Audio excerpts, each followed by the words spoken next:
Untuk ISMAI sendiri sebenarnya ada plus point untuk kita yang punya pengalaman memiliki usaha atau pernah lomba business class competition atau business plan competition. Ada satu hal di SI ISMA itu yang menceritakan gimana cara kita survive di negara host university nanti. Kayak, Kopan udah gagal nih, udah nggak lolos juga nih, kayak mungkin udah nggak ada deh harapan aku untuk kuliah ke luar negeri. Cuman waktu saat itu tiba-tiba di official Instagram ISMA RI itu ada skema terbaru. Jadi ya udahlah, aku ambil aja.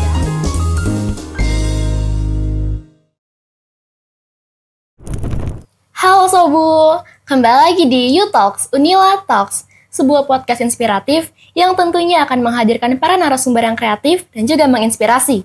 Bersama aku Joy Karen Margareta, dan kali ini kita akan ngebahas tentang suatu hal yang pastinya udah gak asing lagi nih buat para Sobu. Terutama bagi para Sobu yang punya mimpi dan cita-cita untuk berkuliah di luar negeri. Gak lain dan gak bukan, kali ini kita bakal ngebahas tentang IISMA. Sobu penasaran gak sih tentang IISMA ini? Mulai dari cara apply-nya, apa yang harus dipersiapkan, sampai ke bagaimana kehidupan para awardee. Dan kali ini kita bakal kedatangan narasumber yang merupakan seorang awardee IISMA di Curtin University. Beliau juga merupakan seorang mahasiswa di jurusan Hubungan Internasional Universitas Lampung. Langsung aja kita kenalan. Halo Kak. Halo. Sebelumnya boleh perkenalkan dirinya Kak? Halo Sobu, perkenalkan saya Siti Akila Nur Silmina, biasa disapa Akila, mahasiswa Hubungan Internasional Angkatan 2021. Oke, Kak Siti, gimana nih Kak kabarnya akhir-akhir ini? Alhamdulillah baik. Yo, gimana nih kabarnya? Baik dong tentunya. Oke, sebelum kita masuk nih ya Kak ke topik-topik pembahasan kita, aku mau ini dong Kak, mau minta Kak Siti untuk jelasin sedikit tentang apa ini IISMA Kak. Karena mungkin banyak juga para Sobu yang belum tahu tentang apa itu IISMA. Oke, IISMA sendiri merupakan salah satu program MBKM Kemdikbudristek, di mana IISMA ini merupakan singkatan dari Indonesian International Student Mobility Awards. Dan untuk IISMA sendiri di tahun 2024 ini punya 3 skema. Yang pertama ada IISMA reguler, yang dimana program ini fully funded dibiayai oleh pemerintah, yang merupakan exchange 1 semester di host university. Yang kedua ada IISMA co-funding, yang dimana untuk biayanya itu lebih partial funded, jadi 50-50. 50% pemerintah dan 50% untuk dari diri sendiri. Dan yang terakhir ada IISMA Entrepreneurship atau IISMA-I yang merupakan skema terbaru dari IISMA, dan ini juga merupakan fully funded. Cuman yang membedakan antara IISMA reguler dengan IISMA co-funding dan IISMA-I adalah kalau IISMA reguler dan IISMA co-funding itu untuk programnya itu 1 semester di host university. Kalau untuk IISMA-I sendiri itu lebih pada short course, di mana kita menghabiskan 45 hari di host university. Oke, kalau misalkan dia cuma 45 hari, itu tetap sama nggak sih Kak konversinya sama dengan IISMA yang lain? Kalau untuk di Unila sendiri mungkin kebijakan dari fakultas itu tetap sama 20 SKS, cuman itu dikembalikan kepada home university masing-masing, karena beberapa teman aku juga ada yang cuma mendapatkan 10 SKS, cuman aku beruntung Unila memberikan sampai 20 SKS. Oke, kalau untuk Kak Akila sendiri, Kak Akila mengambil IISMA yang apa nih Kak? Kalau aku sendiri ambil IISMA yang terbaru nih, yang IISMA. Kalau Kak Siti ngambil IISMA itu apa sih yang ngebuat kakak nyoba IISMA ini, yang ngebuat kakak tertarik? Kalau kenapa aku ambil IISMA-I, biggest reasonnya karena udah tertolak 2 skemanya. Tapi kenapa aku mau ambil IISMA di antara semua program yang lainnya, mungkin ada beberapa student exchange seperti YC Global Ugrad atau exchange yang lainnya seperti Erasmus. Cuman kalau IISMA ini aku udah plan dari awal semester, sejak maba, sejak PKKMB, sosialisasi MBKM nih, ada program IISMA, aku udah tertarik, jadi aku udah plan dari maba untuk wah aku semester 7 harus ikut IISMA, apapun itu aku harus ikut IISMA, skemanya apapun itu ikut, yang penting nyoba dulu. Berarti udah mateng banget ya Kak, jadi siapin dari waktu masih maba. Nah tadi Kak Siti udah sempet singgung nih kalau misalkan kakak itu sempet gagal di 2 kali pencobaan ya Kak ya. Nah apa sih yang ngebuat kakak itu tetap semangat untuk terus mencoba? Oke, hal yang membuat aku tetap semangat buat terus mencoba walaupun udah gagal di reguler, udah gagal di co-fund adalah all life is a change. Aku selalu menerapkan itu, apapun itu, mau gagal, mau aku berhasil atau apapun itu, all life is a change, dan kapan lagi kesempatan itu datang. Mungkin aku udah hopeless di saat itu, kayak duh Kopan udah gagal nih, udah nggak lolos juga nih, kayak mungkin udah nggak ada deh harapan aku untuk kuliah ke luar negeri. Cuman waktu saat itu tiba-tiba di official Instagram IISMA RI itu ada skema terbaru. Jadi ya udahlah, aku ambil aja. If we never try, we never know kan. Bener. Jadi aku tetap ambil aja, apapun hasilnya waktu itu. Aku tetap optimis untuk walaupun gagal aku harus lapang dada, tapi kalau gak lolos itu aku alhamdulillah. Dan kalau misalkan kita ngebahas tentang persiapan ya Kak ya, kan kakak sempat ngikutin sampai 3 kali ya Kak ya. Nah itu ada perbedaan signifikan gak sih Kak dari segi persiapannya? Kalau untuk persiapan sepertinya tidak ada yang signifikan, cuman ada yang berubah ketika aku mempersiapkan IISMA I ini. Karena ada persyaratan lain selain esai dan EPT atau English Proficiency Test. Jadi ada business plan, mungkin nanti dijelaskan lebih lanjut. Dan yang hal lainnya mungkin terkait improvisasi dari setiap kegagalan yang aku alamin, baik itu di reguler ataupun di co-funding. Nah, improvisasi apa tuh yang kakak lakukan untuk akhirnya bisa lolos di IISMA ini? Oke, aku mungkin start cerita dari waktu IISMA reguler dulu. Oke. Jadi IISMA reguler itu aku membuat satu kesalahan besar, yaitu dalam bentuk dokumen aku tidak mengirimkan DET aku kepada emailnya Kemdikbud. Dan yang kedua, aku merasa juga sepertinya esai aku kurang stand out dibandingkan yang award lainnya, karena kita tahu waktu tahun 2024 award di pelamar IISMA reguler itu sampai angka 13.000 satu Indonesia, dan ya itu hal yang sulit untuk mencoba stand out di antara 13.000 pelamar, tapi esai kita harus stand out.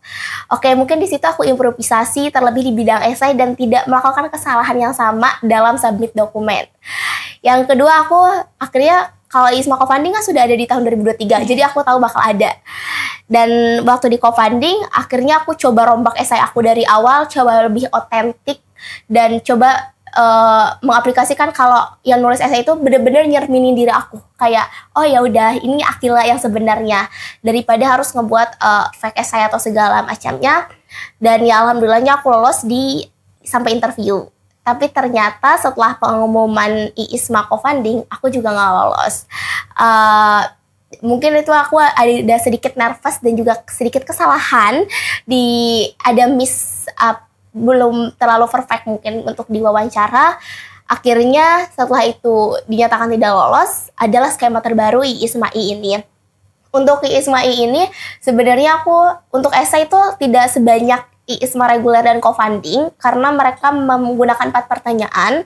Untuk IISMA I ini aku hanya ada 2 pertanyaan esai dan juga membuat business plan, dan ya aku lebih improve di bagian interview saja. Jadi kayak aku lebih menggali esainya, karena sebenarnya interview IISMA itu tidak jauh dari kayak apa yang kita tulis di esai atau business plan yang kita rencanakan juga. Nah, kalau untuk penulisan esai dan pembuatan bisnis plan itu ada mentoringnya atau dari kita pribadi sendiri, Kak? Kalau untuk penulisan esai ataupun mentoring lainnya, sebenarnya tidak ada yang secara khusus ikut mentoring atau hal lainnya. Namun, mungkin ada seperti IISMA AC, Alumni Club, mungkin boleh dicek saja Instagramnya. Di sana biasanya mereka buka open mentoring, dan kebetulan aku nggak lolos. Jadi hal yang walaupun nggak lolos di mentoring, program mentoring apapun itu, aku coba reach out. Jadi aku coba kontak lewat Instagram atau lewat LinkedIn kepada alumni-alumni yang udah lolos IISMA, dan mereka akan open banget buat kita yang mau kirim esai, dan mereka juga akan memproofread esai kita, mencoba mereview atau bahkan memberikan pertanyaan-pertanyaan kisi-kisi interview yang bisa kita pakai untuk nantinya latihan interview. Untuk bisnis plan sendiri, aku coba mencari orang-orang yang biasanya menang di bisnis plan competition, bisnis case competition. Jadi untuk bisnis plan aku nggak cuma mengandalkan alumni IISMA, jadi aku lebih mencari mentoring pada orang-orang yang sudah terbiasa dengan bisnis plan competition atau bisnis case competition. Untuk alumninya sendiri, apakah Kak Akila ngehubungin yang dari Unila saja atau dari kampus-kampus lain juga, Kak? Kalau aku sendiri ngehubunginnya tidak terbatas untuk yang Unila saja. Jadi aku menghubungi orang-orang yang menjadi tujuan host university aku. Jadi waktu di reguler, aku mungkin menghubungi beberapa orang yang di host university aku, yang tujuan aku di regular tuh di daerah di Europe. Jadi aku menghubungi beberapa alumni ISMA yang di Europe dan yang sudah pernah lolos di Europe. Dan untuk yang Kofan itu aku menghubungi beberapa teman aku yang di Unila ataupun yang di luar Unila, karena tujuan aku Malaysia. Jadi aku mencari informasi terkait kehidupan di sana, karena ada satu hal di SI ISMA itu yang menceritakan gimana cara kita survive di negara host university nanti. Nah, mungkin dengan bertanya kepada alumni ataupun alumni ISMA atau di ISMA yang lainnya, jadi kita bisa tahu kalau kehidupan di sana seperti apa. Oke, kalau dari berdasarkan pengalaman Kak Akila sendiri, ada nggak sih Kak cara-cara untuk memaksimalkan penulisan esai kita? Untuk penulisan esai nggak ada yang memaksimalkan banget. Cuman yang satu yang harus kita tahu adalah be unique. Jadi jangan pernah ngebohongin diri kita cuman karena kita pengen stand out, kita masukin segalanya di esai. Enggak, esai beda sama CV.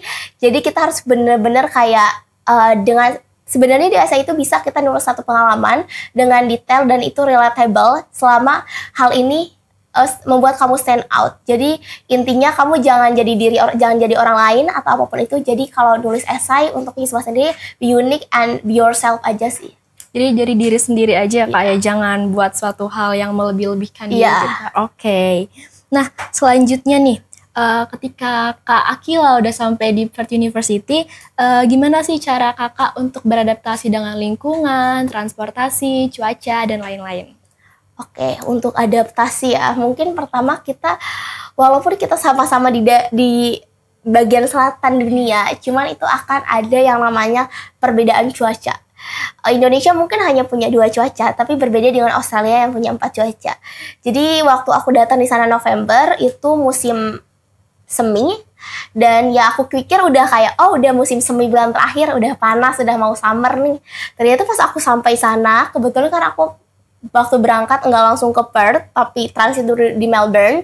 Jadi itu cuacanya bener-bener kayak drop dingin banget. Meanwhile kita nggak ada yang bener-bener proper bawa sweater atau segala macemnya. Jadi mungkin pertama itu dari cuaca cukup dingin ya kalau di awal di November itu. Jadi cuacanya nggak menentu. Waktu kita ke Perth juga, jadi kalau malam bisa sampai 10-8 derajat, tapi kalau siang bisa sampai 30 atau 40 derajat. Dan mungkin itu aku agak adaptasi ya di awal, dan untungnya masih bisa survive dan juga nggak terlalu banyak adaptasi di awal saja, dan selebihnya alhamdulillah aku tetap sehat dan masih bisa mengadjust diri. Yang kedua adalah language barriers. Walaupun aku udah mungkin tes bahasa Inggris, ikut IPIT di sana sini, tapi ada satu hal yang berbeda. Aksen setiap orang tuh beda-beda. Apalagi aksen Australia yang kata orang-orang itu susah, dan aku iya susah. Kayak oke, kalau buat IPT aku pakai kan DET, itu aksennya lebih ke American accent. Nah, kalau UK masih aku bisa terima. Cuma orang Australia ini lebih kepada kayak bahasa gaul, bahasa Inggris. Jadi ada beberapa kosakata yang berbeda mungkin. Dari yang biasanya kita nyebutnya A, di sana nyebutnya B gitu. Dan aku ketemu beberapa orang juga di sana, bukan cuma orang Australia ataupun orang Indonesia, tapi aku ketemu beberapa orang dengan berbagai aksen seperti orang India, Chinese ataupun Slovakia, dan mereka mempunyai aksen yang berbeda. Untuk itu mungkin pertama aku agak struggling dari aksen language barriers-nya itu, walaupun aku udah belajar, cuman ada yang namanya aksen yang kadang harus kita aku kadang menggunakan kayak perlu 1-2 kali untuk mencerna apa yang mereka bicarakan. Dan untuk transportasi mungkin sebenarnya tidak jauh berbeda dengan sistem transportasi di Jakarta. Cuman menurut aku di sana itu lebih on time aja, jadi tepat waktu. Jadi ketika bisa jam 7, ya benar di bus stopnya juga sudah ada jam 7. Kalau Kak Akila butuh berapa lama tuh Kak untuk beradaptasi? Untuk secara keseluruhan ya. Untuk secara keseluruhan mungkin aku cukup 1 minggu. Karena menurut aku apalagi cuaca, aku nggak terlalu banyak. Jadi ketika 1 minggu aku coba, karena aku membawa beberapa obat-obatan dari sini.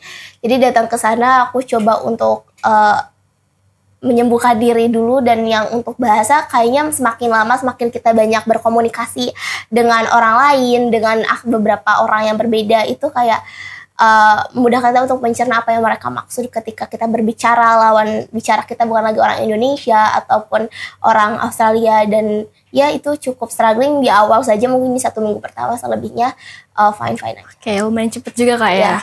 Nah, sekarang kita ngomongin tentang ini nih Kak, kan Kakak kesana untuk belajar ya Kak, pasti tujuannya. Sekarang kita mau bahas tentang perbedaan nih Kak, perbedaan sistem pendidikan di Indonesia dan juga di Carleton University. Oke, mungkin karena aku 45 hari saja ya, jadi aku sebenarnya nggak masuk kelas internasional atau yang gabung dengan mahasiswa lokal. Tapi aku gabung dengan satu kelas aku itu sebenarnya seluruhnya orang Indonesia. Jadi hanya lecture-nya saja yang merupakan orang Australia. Cuma aku rasakan perbedaan dari cara mengajar lecture aku dengan dosen di sini di Indonesia. Jadi di sana biasanya mereka menyampaikan materi dalam waktu 30 menit, dalam waktu 1 jam atau 1,5 jam, dan ya selebihnya kita dibuat grup, dan biasanya kita diberikan kayak materi, entah itu membuat bisnis model canvas atau bisnis idea, atau mungkin kayak problem solving atau critical thinking, menganalisis, mereview sebuah jurnal. Dan ya kita setiap pembelajaran seperti itu. Jadi materinya biasanya dikasih di awal, jadi datang ke kelas itu kita sudah tahu nih apa yang mau kita belajar gitu, apa yang mau kita pelajari, dan di kelas itu biasanya dosen menjelaskan, dan selebihnya itu open space untuk question and answer, kayak pertanyaan aja, tanya jawab. Dan setelah itu kita ada sesi yang namanya presentation, kita 30 menit, jadi 15-20 menit persiapan, dan sisanya kita presentasi setiap grup. Dan menurut aku ini cukup challenging, karena dalam waktu 30 menit, 15-20 menit, kita udah harus siap dengan materi yang kita akan sampaikan kepada teman-teman kita. Nah, kan itu dari sistem pembelajaran ya Kak. Kalau dari lingkungan pertemanan gitu, ada nggak sih Kak kayak ngebedain, kayak kalau Kakak di sana bener-bener nggak ketemu sama mahasiswa di sana, atau ada ketemunya gitu Kak? Aku ada beberapa kali ketemu. Jadi walaupun kita satu kelas mahasiswa Indonesia semua, tapi beberapa kali kita ketemu dengan mahasiswa asing. Entah itu program sarjana, doktor, atau bahkan master atau doktor. Jadi walaupun mahasiswa Indonesia semua, aku sempat ikut kayak event startup weekend di sana yang diadain sama salah satu startup di sana. Dan kita nggak cuma ketemu anak-anak Kertin ataupun orang-orang di sekitar Kertin, tapi juga kita ketemu dengan beberapa mahasiswa universitas lainnya yang ada di Western Australia, kayak University of Western Australia atau Murdoch University. Dan walaupun di kampus juga kita tetap berinteraksi dengan mahasiswa lokal, mungkin saling menyapa atau satu sama lain. Dan ya, lingkungan di Australia cukup multikultural, jadi lebih beragam sama kayak di Indonesia. Jadi ketika kita ke sana, nggak tahu dominan orang-orang ini itu, tapi lebih cukup beragam aja sih. Selain berkuliah nih Kak, ada nggak sih Kak kegiatan lain kayak untuk menghabiskan waktu luang di waktu kakak lagi berada di sana? Oke, untuk menghabiskan waktu luang kali ya, aku cinta banget sama environment di sana, lingkungan di sana, karena bukan cuman menawarkan suasana perkotaan, tapi di sana tuh ada yang namanya sungai. Jadi kayak sungainya benar-benar di pinggir kotanya langsung. Jadi ketika biasanya kita menghabiskan waktu di Kings Park. Kings Park itu salah satu taman yang cukup besar. Jadi itu lebih tinggi dari daerah perkotaan. Ketika kita di sana biasanya kita spend time buat kayak cuman main atau nongkrong aja, atau naik ferry dari wilayah satu ke wilayah lainnya. Menurut aku di sana cukup banyak hiburan yang gratis. Dan ya walaupun seperti itu, walaupun kita nggak cuma belajar aja, tapi kita mencoba mengeksplor budaya yang ada di sana, atau tempat-tempat wisata seperti museum dan lainnya. Seru banget. Nah, tadi kan Kak Akila sempat singgung ya kalau di sana tuh sistem pembelajarannya tuh dosennya tuh udah ngasih materi dulu. Nah, ada nggak sih Kak kayak dosennya ini ngasih waktu untuk berdiskusi gitu bersama? Iya, ada. Itu kayak gimana Kak? Untuk mungkin ini aku lebih salah satu dosen yang dia menurut aku cukup strict tapi it's okay gitu. Ketika itu ada yang namanya mata kuliah critical thinking analysis. Jadi kita dikasih jurnal untuk menganalisis dan menyimpulkan seperti apa abstraknya, pembahasannya, dan itu kita hanya dikasih waktu 15 menit. Wow. Dan menurut aku abstrak itu berbeda ya dengan media komunikasi seperti kayak koran atau lainnya, karena ketika kita baca abstrak, ketika kita baca jurnal itu bahasanya lebih formal, dan mungkin aku juga kadang beberapa kali menemukan kosakata yang belum pernah aku temuin. Cuman dengan adanya span waktu 15 menit itu, walaupun dosennya cukup strict, tapi menurut aku ini cukup challenging dan menantang capabilities diri aku sendiri sih. Nah, itu pasti beda banget kan Kak sama lingkungan kampus kita di Indonesia ini. Iya. Nah, kalau dari Kak Akila, menurut Kak Akila sendiri ada nggak sih Kak kayak sistem-sistem pembelajaran itu yang Kak Akila harap bisa nih diadaptasi oleh Indonesia? Oke, mungkin kalau untuk sistem pelajaran, aku bisa bilang kalau Australia itu punya sistem pembelajaran yang cukup bagus dibandingkan Indonesia, karena mungkin secara ini juga aku melihat beberapa kali orang Indonesia itu banyak yang mengambil tujuan universitas untuk study abroad atau student exchange itu ke Australia. Dan mungkin untuk sistem pembelajaran yang aku suka di sana adalah dimana kita lebih punya kebebasan dalam belajar, dan dosen juga sangat, apabila kita penasaran terhadap satu isu, mereka biasanya mengajak kita diskusi lebih lanjut. Karena aku pernah, walaupun aku belajar entrepreneurship, jadi satu kali ada dosen major international relation, Faculty School of Humanities masuk kelas aku, dan dia ketika itu dia cuma punya waktu 1 jam untuk berbicara di kelas aku, tapi aku punya banyak pertanyaan pada dia, dan dia sangat welcome dengan ini. Sampai sekarang juga aku masih berkomunikasi. Jadi ketika kita tertarik satu isu, dosen itu akan sangat welcome, dan waktunya pun kalau misalnya kita mau berdiskusi kapanpun itu mereka sangat tenang gitu apabila kita mau berdiskusi. Mungkin ini salah satu yang bisa diaplikasikan di Indo gitu. Kayak lebih welcome ketika ada mahasiswa, atau ketika kita menulis skripsi atau tesis, mereka biasanya benar-benar mengajar, menggait, dan memberikan sumber informasi. Jadi mahasiswanya juga nggak ngerasa jauh ya Kak sama dosennya. Nah, kalau untuk dari segi mata kuliah gitu ya Kak, nah kalau di sana itu kalau Kakak lewat program ISMA ini itu pilih sendiri atau sudah ada kayak dipaketin atau gimana gitu Kak? Oke, aku mau bahas secara, aku tahu sedikit terkait ISMA reguler dan ISMA co-funding dan juga ISMA I. Kalau ISMA itu udah dipaketkan, jadi kita hanya fokus belajar pada bisnis innovation dan entrepreneurship. Tapi berbeda dengan ISMA reguler dan co-funding. Kalau ISMA reguler dan co-funding itu tuh jadi ketika kita daftar di website official ISMA, kita akan tahu misal kita memilih University of Bath. Jadi di webnya itu nanti kita akan tahu persyaratannya apa aja, dan ada pilihan mata kuliah yang akan kita ambil. Biasanya untuk ISMA reguler dan ISMA co-funding kita harus mengambil 3-4 mata kuliah saja, dan itu bisa lintas jurusan. Jadi kalau ISMA entrepreneurship sudah dipaketkan dan fokus pada bisnis, kalau untuk ISMA reguler dan co-funding kita bisa milih dengan 3-4 mata kuliah di host university. Itu harus basic dari jurusan kita atau boleh bebas saja Kak?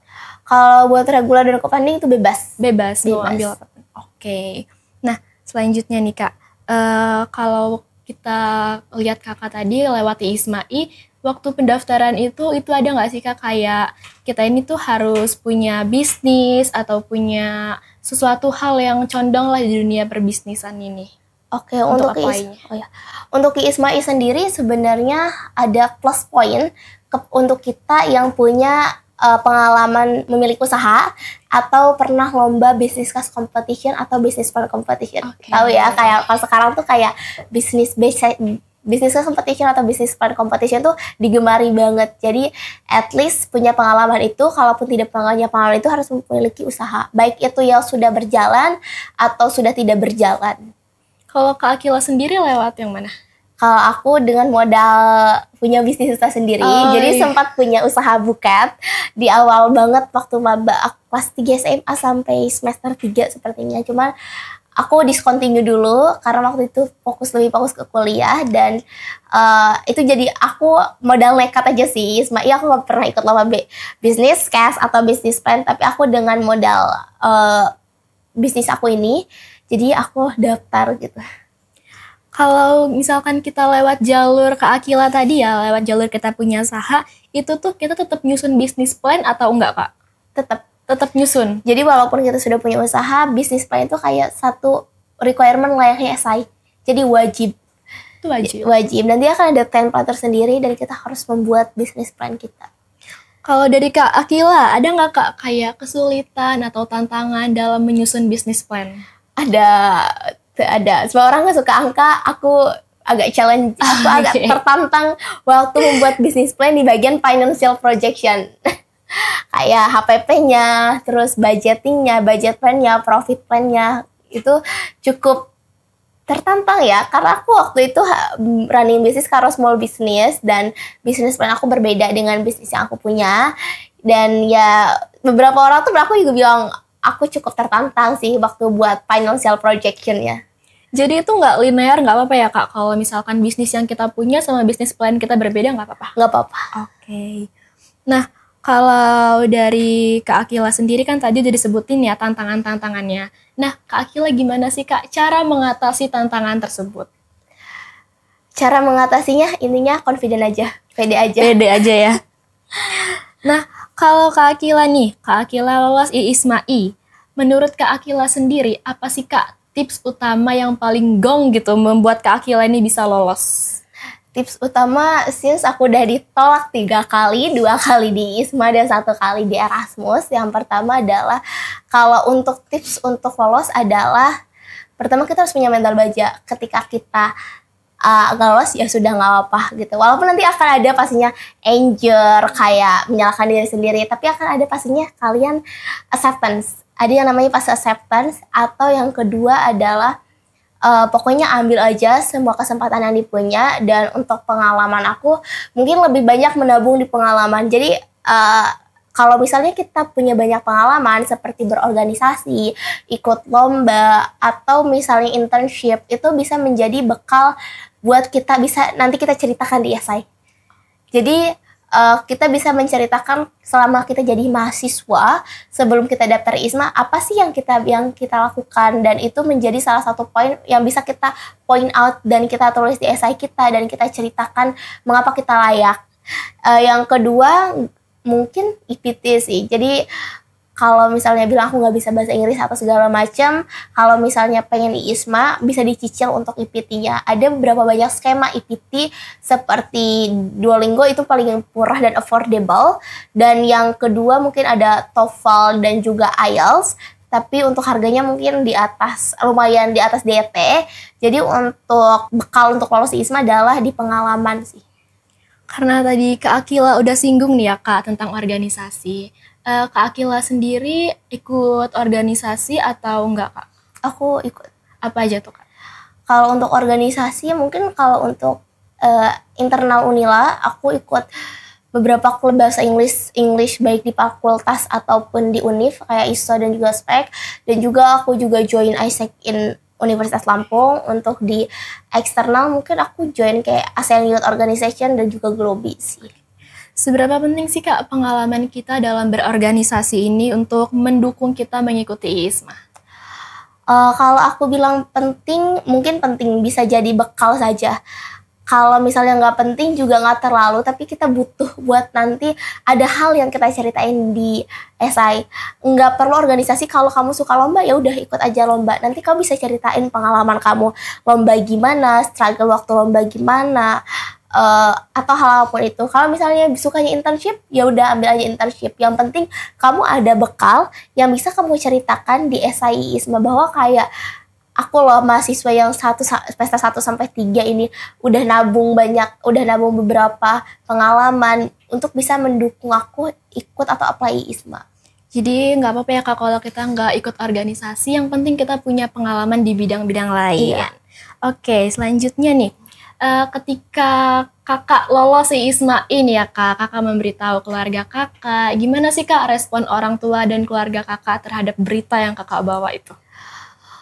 Kalau respon orang tua aku mungkin karena orang tua aku nggak bisa pungkiri keluarga aku, orang tua dan kakak aku adalah support system terbesar.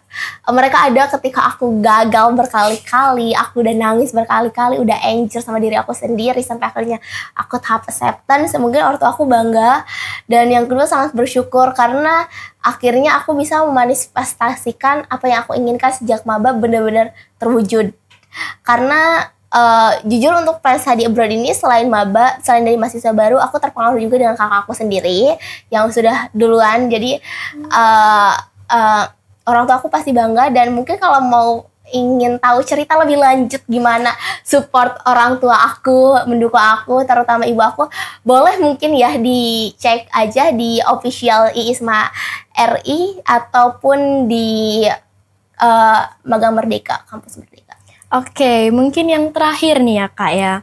Setelah lulus IISMA ini nih Kak, apa sih Kak rencana Kakak untuk karir Kakak ke depannya?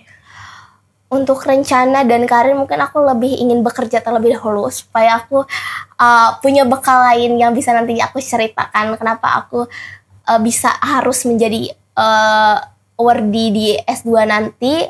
Mungkin aku ingin bekerja selama 2-3 tahun, dan nantinya aku ingin kembali melanjutkan studi S2 aku di luar negeri dengan beasiswa juga. Dan ya mungkin untuk jangka pendeknya aku lulus terlebih dahulu, terus kemudian kerja terlebih dahulu dan melanjutkan study abroad aku di S2 dan mengejar, kalau Kertin kan sebenarnya bukan dream university aku, jadi aku berharap di S2 nanti aku bisa mengambil dream university aku. Oke, nah aku boleh nggak sih Kak minta sedikit kayak kata-kata atau penyemangat buat para sobu yang mungkin ingin mendaftar IISMA? Tips and trick untuk persiapan-persiapannya. Oke, untuk tips and tricknya mungkin satu, jangan takut gagal. Life is all the change, take all the change. Karena kehidupan adalah sebuah kesempatan, jadi apapun itu, kalau kamu gagal dan walaupun nantinya gagal, tapi akan ada tahap acceptance di mana kamu akan menerima kegagalan itu. Intinya all life is a change, take the change, and if we never try, we never know. Jadi tetap ambil aja. Kalau misalnya kamu punya satu impian, ambil aja, apapun hasilnya pasti akan terwujud. Walaupun tidak hari ini, akan terwujud di suatu masa nanti. Oke, jadi buat para sobu yang sedang mempersiapkan diri untuk mendaftar di IISMA, jangan pernah menyerah, mau apapun itu hasilnya, itu adalah yang terbaik, dan jangan pernah juga untuk menyerah di kedepan harinya, terus mencoba, karena hidup ini adalah sebuah kesempatan. Oke, aku mau berterima kasih banyak nih sama Kak Akila udah mau jadi narasumber kita kali ini, dan semoga apa yang udah kita bicarain ini dapat menginspirasi para sobu, dapat memotivasi para sobu untuk terus lagi bersemangat dalam mengejar mimpi dan cita-citanya. Untuk itu, aku Jaya Karen Margareta pamit undur diri, dan jangan lupa untuk terus nantikan episode You Talk selanjutnya. See you Sobu!